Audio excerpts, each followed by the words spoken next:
Fl-laqgħa tal-Kunsill tal-Ministri Ewropej għall-Agrikoltura u s-sajt intlaħaq qbil dwar kwota ġdida l-lampuki matul is-sena d-dieħla bilan li tkun assigurata s-sostenibilità tal-istok u jkunu żgurati opportunitajiet tajbin għas-sajjeda. Segretarju Parlamentari għas-Sajd l-Akwakultura u d-Drittijiet tal-Annimali Alicia Buġeja Sajd li attendit għal din il-laqgħa f'isem pajjiżna tkellmet dwar l-importanza li jkunu minimizzati l-impatti soċjo-ekonomiċi fuq is-sajjeda fis-snin li ġejjin. U mill-ewwel indikazzjonijiet jidher illi Malta se jkollha aktar minn 500 tunnellata ta' kwota għall-lampuki li dan jawgura tajjeb sabiex is-sajjieda tagħna jkollhom provvista biżżejjed sabiex is-sajd jibqa' wieħed sostenibbli.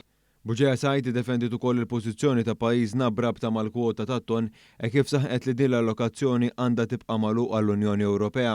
Brabta mal-qasam ta' swieq agrikoli, Buġeja Sajd qalet li importanti li jiġi osservat is-suq ħalli titieħed azzjoni fil-ħin opportun b'miżuri trasparenti, ġusti u effettivi.